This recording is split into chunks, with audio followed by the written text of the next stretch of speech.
ya Wakristo na Waislamu tunaabudu Mungu kwa pamoja, lakini kwa dini tofauti tofauti. Kwa hiyo ile kusema sijui labda Maasai wanaabudu hiki Engaina au sasa hivi wote tunaabudu tunaomba kanisani wote. Kwa hiyo dini imetuleta kwa pamoja. Imani zetu imetuweka sehemu moja, tunajua Mungu ni nani na tunaabudu Mungu kwa pamoja. Pia dini inaleta imani fulani ambaye inatengenezea watu kuwa na hofu ya Mungu, kutotenda mabaya, kusaidiana, kuwa na imani ya mambo yajayo, kwamba kuna jambo hili ukimwomba Mungu atakusaidia. Dini inatusaidia sana. Sisi wenyewe tunaishi kwa dini. Ndio tunaamini Mungu yupo. Tunaamini Mungu katusaidia mambo mawili matatu. Mungu bado anatuongoza kwa njia moja au nyingine. Kwa hiyo imani ya Mungu iko pale. Lakini sasa pointi yetu kwa leo tunajaribu kutofautisha kati ya Mungu Mungu ambaye tunaabudu wote tunajua wote, na Mungu ambaye watu wana exaggerate, wanaipeleka nje ya neno la Mungu. Watu wanapeleka zaidi imani ya kimungu nje ya Biblia, nje ya Kikristo, wanaenda wanafanya kibiashara zaidi. Lakini yani sasa tunarudi katika sasa yani dini ya sasa hivi. Si ndio hivyo bwana? Yani dini sasa hivi ikoje? Kwa jamii zetu tulipo ama tunakoelekea kwa namna fulani. Ukiangalia dini tunaweza kuitafakari kwa njia tofauti. Kila mtu ana maoni yake tofauti. Kuna ambao ni kweli kuna faida zake ziko nyingi na zinasaidia katika kama tulivyosema awali, ukuaji wa jamii zetu, maadili katika jamii na vitu vingine vingi. Watu wa dini wanaweza wakaliongelea hilo kwa upana zaidi, kwa urefu zaidi. Lakini sasa tunarudi sasa kwamba mapokeo, kwa sababu nafikiri kati ya vitu ambavyo vinapokea tofauti. Watu ilitakiwa kwamba dini kwa namna ambavyo mimi ninavyodhani watu walikuwa wameipokea kwa kuitumia kwa vile ambavyo yani tungesema inatakiwa. Kwa mfano sisi tunaishi hapa Marekani. Tunaona watu dini wanaichukuliaje? Wanaenda kanisani masaa mawili, wanatoka wanamaliza ibada, wanaenda wengine wanakunywa wine, wanachili. Jumapili tulivu, watu wanaenda wanachili sehemu. Lakini sisi Jumapili watu wanaenda kanisani wanakaa siku nzima, wengine kuanzia saa 4 mpaka saa 7, saa 8. Tayari hiyo kuna shida. Kuna nyongeza hapo. Watu wameongeza muda wa kuabudu na kuwa nje ya watu. Saa zingine wanapoteza muda mwingi kanisani, kitu ambacho sio lazima. Wanasema tunajua wote Mungu wetu ni msikivu, kwa hiyo anasikia maombi. Hata ukiomba mwenyewe ndani, au ukiomba saa mawili. Kwa hiyo vitu tunavyosongelea hapa ni pale ambapo kuna nyongeza. Watu wameongeza muda wa kuabudu, watu wameongeza njia zao tofauti za kuabudu nje ya ile ambayo ni ya kawaida. Na hiyo ndio mapokeo yenyewe sasa. Kwamba mapokeo ya namna ambavyo watu wameipokea dini, wameipokea katika namna tofauti. Etangelo maana kama unaweza kukuta jana kindole yale utachanganya Kimasai Kiswahili sawa tu, kwa sababu kwanza hii message ni ya kwenda nyumbani. Sio sana kwa watu wanaoishi ndio wanaishi Ulaya. Hapana, ni kwa watu wa nyumbani. Kwa hiyo tunarudi kwenye swala la mapokeo. Kwamba namna ambavyo watu wameipokea dini kwa njia tofauti. Kuna waliopokea wakaacha ile utamaduni wao. Ni kweli kabisa. Yani wa asili wa maisha ya kawaida, wakiaminishwa kwamba dini inataka ufanye hivi, kitu ambacho sio sahihi. Kwa sababu hata tuliposoma huku kusoma kote, hakuna sehemu iliyoandikwa acha mila yako, fuata dini. Na dini unataka uvae shati kubwa kuliko saizi yako, dini unataka uache kuvaa. Ni pale Ndokitinga kubona ati kalungana obe ngai mitibwina sira Biblia nimiro wehubirio kelongana ha ndaka lo kwa klini pisu jusubele kishope au pisu jusubele na maisha mitoro ya wale bwana utanga mtu atilonga munne ajina na wale wale kama mrana kai boleja ni kukosa elimu nzuri ya dini. Mera bwana elimu nzuri ya dini kwamba hanyidolini kaya bimwa kai ngobetu na mwabarake kwa hiyo kuta mamudu wana juu ya kila kamani ngo tuna yune wape kwa ndio maana ikawa kila mtu anapokea kivyake. Na nafikiri hiyo ndio kitu muhimu sana kwamba watu hawana elimu ya kutosha namna ambavyo dini inatakiwa iwe lakini ukiachana na hilo pia yameingia yapo matabaka mbalimbali ya swala la dini. Unakuta Dolomani amefungua kanisa lake, mtu ana kanisa lake somewhere. Na kila tumani hata kama mtu hajasomea uinjilisti, uchungaji, anafungua kanisa anasema nimetumwa na Mungu nifungue kanisa kwa watu. Si jambo baya. Kaki lazima turudi katika lazima kuwepo na utaratibu. Mimi nawaelewa sana wachungaji ambao wana elimu ya juu. Na mara nyingi ukisoma waraka zao kwa wachungaji wenye elimu za juu inakuwa na uelewa fulani. Tofauti na mtu tu ambaye anakuja tu anasema mimi nimefungua kanisa langu nyuma hilo jengo hapo, nimefungua kanisa langu hapa. Hivyo inakuwa kuna tofauti kubwa sana kwa sababu yule mwenye elimu ya juu au elimu yake ya Biblia anaendesha kanisa kwa namna fulani ya kisomi au namna fulani ya iliyoelimika. Tofauti na mtu anakuja tu anasema mimi na kanisa then anakuwa anafanya kama biashara fulani. Tuna mifano nyingi mingi tu, mifano mingi sana mitaani huko. Mimi najua kabisa niliyotokea Handeni. Kuna mifano mingi sana ya watumishi ambao tunawaheshimu kwa kazi wanayofanya, lakini saa zingine wanatoka nje ya mstari. Wakishatoka nje ya mstari wanaingilia desturi za watu na mila za watu, wanaingilia kidogo, inakuwa watu wanavurugwa. Wanavurugwa kwa sababu watu wanakosa msimamo wao uko wapi, tukae kwenye desturi yetu au tufuate huyu jamaa au tufanye hivi. Inaanza kuleta conflict hapo katikati. Kitu ambacho dini haiko kwa kuleta ugomvi. Sawa. Dini iko kwa ajili ya kuleta amani. Kama kweli tunataka kufuate dini, yani vitu vya muhimu ni kwamba ni katika kujenga, ni katika kuelimisha, ni katika kukuza na kuongeza maadili, kuleta amani, vitu kama yani vitu vizuri zaidi, vitu vizuri kuliko vitu vibaya. Kwa hiyo ni sometimes naona kweli ni maajabu kuona watu wanagombana kwa sababu ya dini. Kwa sababu dini imeletwa ili iunganishe watu kwa pamoja, iwalete watu pamoja, wasaidiane, wapendane kama Mungu anavyowapenda.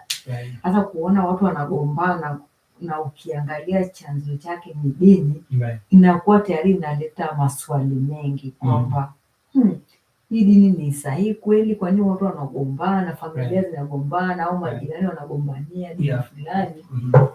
Hapo ndio inapoanza kuleta maswali, shida kidogo. Kwa hiyo wito wetu ni kwamba tunatamani kweli watu wapate elimu nzuri kuhusu dini. Dini ni nzuri tena kwa jamii zetu za Maasai. Nafikiri hili ndio jambo la muhimu sana, kwamba ni vyema kuwa na uelewa vizuri, kupata elimu. Ni vyema watu kujua kwamba dini inahitaji vitu vilivyo zaidi vya kuongeza maadili na kufundisha jamii na kufanya kuwa na ushirikiano, kutoa vitu vibaya kwenda vitu vizuri. Lakini sasa pale ambapo inavyokwenda tofauti na vile, hiyo sasa sio dini.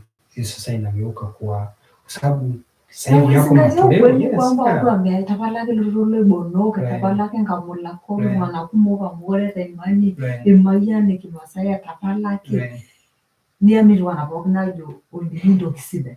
Sasa kama na basi nimesungita ilo dinya barake midona kajo mukore tofauti eniendelea pale wanakasujua kwa kilingile zamani utata nketa pala nesujo vitu kama hivyo.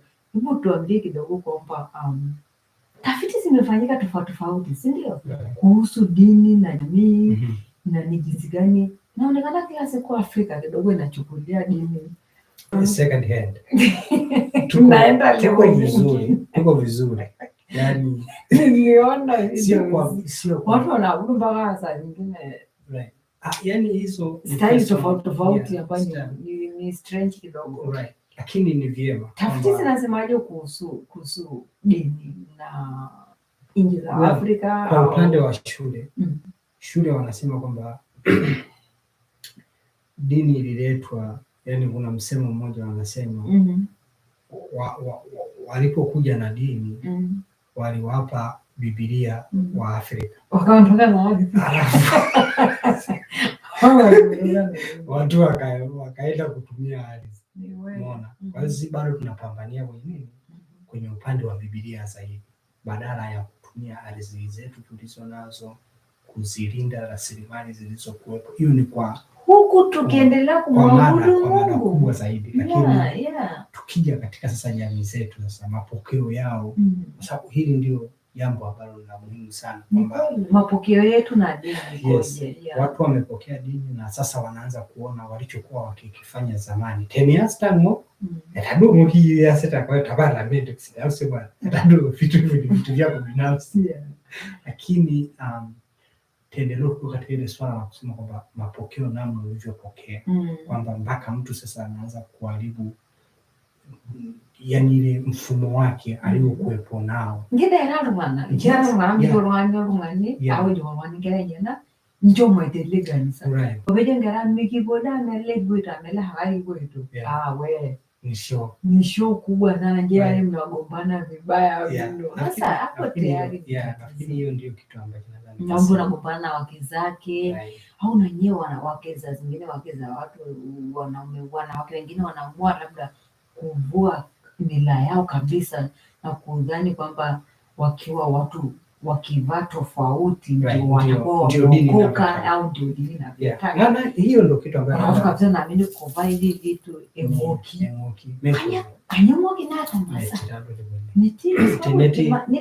kama decoration zingine kama netie emoki nalo kendi kidipa hiyo tosera tabu mesinyo kwanza kuna sarau kweli mimi aisomea na shule oldini kutoka na nini huyu na jitu kulita unakane Maasai au kuendesha kutoka na nafikiri hivyo. Hayo ndio mapokeo yenyewe sasa ambayo watu wamepokea na kuweza kufika katika kuona kwamba dini inahitaji nini. Tunataka tujifunze mafundisho ya namna ambavyo Mungu alikuwa akiwafundisha wanafunzi wake. Sisi ni wanafunzi wa Mungu. Wa Yesu. You know what? Mimi sio mwinjilisti, si mchungaji, lakini najaribu kufuata ile ninachokifahamu kwamba Mungu anatufundisha nini. Tuwe na mafundisho mazuri. Tuwalee watoto wetu, tulee jamii zetu, tusifanye maovu mabaya. Tuseme twende hiyo dunia ambayo hatuijui. Uko mbinguni. Vitu vizuri. Kwa hiyo sasa nafikiri hiyo ndio kitu ambayo ni muhimu sana. Lakini haimaanishi kwamba kuvaa Kimaasai ni kitu kibaya. Ni dhambi. Sijui kuacha utamaduni wako unaofanya. Sidhani hiyo kama ina mashiko sana. Mimi naamini sio kweli. Watu wameongeza hicho. Hata watu wanaweza kawa na hoja lakini katika sehemu ndio kwenye Biblia kwamba ndao na kani ndio Kimaasai wakati ya huko. Yaani kweli. Kweli ndio.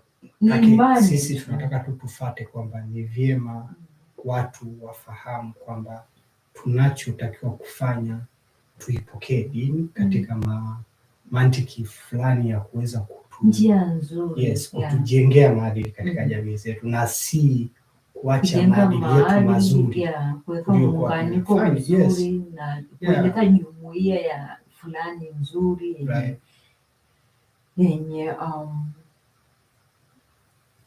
yenye mipango mizuri ya kusaidiana ya kupendana bila kuingiliwa na vitu vingine. Kwa hiyo nafikiri hiyo ndio kitu ambacho ni muhimu sana kwa jamii zetu kufahamu na endelea kuzitengeneza, kwa sababu kupokea tu kwa namna ambayo yani inaharibu familia au inaharibu desturi zetu, mila yetu, inakuwa imevuka mipaka fulani.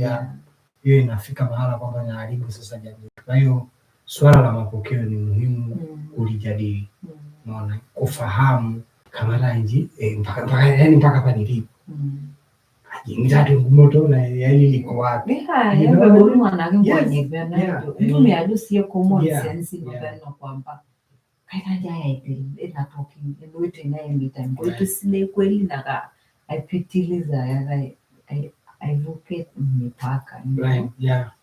Kwa hiyo nafikiri hiyo ndio kitu cha muhimu sana, kwamba watu kuwa tuna general, kwa sababu ukija kwa wenzetu huku uvaaji wao ama wakiwa kanisani haihusiani na ibada. Ibada ni roho ya mtu.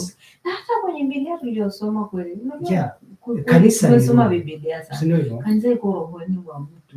Hizi appearance, muonekano wa mtu wa nchi sio hoja, isingekuwa njia ya kumjadili mtu kwamba mtu kakai. Sisi tu ndio tunajaribu kuweka hivyo vitu. Lakini na ndio hivyo vitu tunaweka mpaka tunapitiliza kuanza kusema kuvaa Kimasai hivi sio njia nzuri, kuvaa Maasai ndio kisidai hiyo rabla amiri winasaro vile kwamba njo kwenye ile kishope piloganisa njijuti mbune ngaito rabino kwa kinda sambana na nyorenga ito nyora lekai nyora jirani lino nyora soto lino nukini gionen akizi za nje ukija huku unashangaa mtu anaenda kanisani kavaa kibukta, si ndio? Na sio kwamba hoja ni kwamba wewe hujafuata kwenda kuangalia watu, umefuata umeenda kanisani umeomba Mungu wako na nafsi yako ndio inajua unachokifanya. Na ukikuta wenzetu huku ni kwamba wanakusanya, na ndio maana ukienda kwenye makanisa mengine leo hii ukienda unakuta kuna watu kama ulivyosema mwanzoni kwamba wanakunywa wine baada ya ibada. Kwa nini fulani sababu kuna Sunday ambao watu wanaenda wanapati wanakunywa na wanafanya kazi vizuri na wanafanya kazi. Swala la kazi ni kitu ambacho ni sasa unakuta tumepeleka dini level nyingine kiasi kwamba Jumapili mtu hagusi kitu kingine, hata kama ni kitu kingine chochote kabisa, kwa sababu ni siku ya kuabudu tu. Sawa, tunakubali siku ya kuabudu, lakini kuna sehemu pia imeandikwa kwenye Biblia kwamba siku ya Mungu mtukuze Mungu, kwa siku ya Jumapili muabudu Mungu. Sana cheka. Kwa hiyo nafikiri hiyo, lakini point yangu ni nini? Point yangu ni kwamba unakuta kweli unaenda kanisani saa 3 tu ushingisho. Bila tuko kanisa mpaka saa 9 saa dirura dominyingilo holi karate etandeda ama ngera kasi ni ngera kunyikenda. Kwa hiyo tunakuta jipeleke shida yokuorganiza badala hiyo na kuorganiza kumuomba Mungu ndikinde jilo wanaingia tumtandama na rununua tu kanisa. Hivyo ndio ninachokutinda kitu. Hilo wa kanisa temuda fulani. Na sanu basi nisibika ke. Ndio mwana jore ngaji na loita je ngaji ya haya kama ngera kanyara mache kuti. Ndio mwenana. Hiyo ndio tuliokuwa nayo kwa kuhusiana na swala la dini katika jamii zetu, mapokeo na namna ambavyo imani au jinsi inavyotakiwa kuwa. Na malengo yetu ni katika kuelimishana na kukumbushana kwamba ni vizuri tuwe na limiti na kuangalia tunakoenda. Mitorono yulo nale kage ni vizuri nikishare elimu nikiapa aisaidiana kwa namna moja au nyingine. Kwa hiyo ni katika kuelimishana, na kama hii imekukwaza naomba msamaha. Naomba utusamehe, uturekebishe katika njia iliyokuwa nzuri zaidi, au andika comment yako kwamba tulichokiongea pengine kipi kiko sahihi, tujadiliane. Unajua hakuna anayejua zaidi, wote tunajifunza. Sisi tumeona leo tushare kidogo tunachokijua na tunachokiona kwenye jamii zetu. Kwa hiyo mpaka siku nyingine, and that's what we have for today. Hai. Timu visto, né? Não tem nada.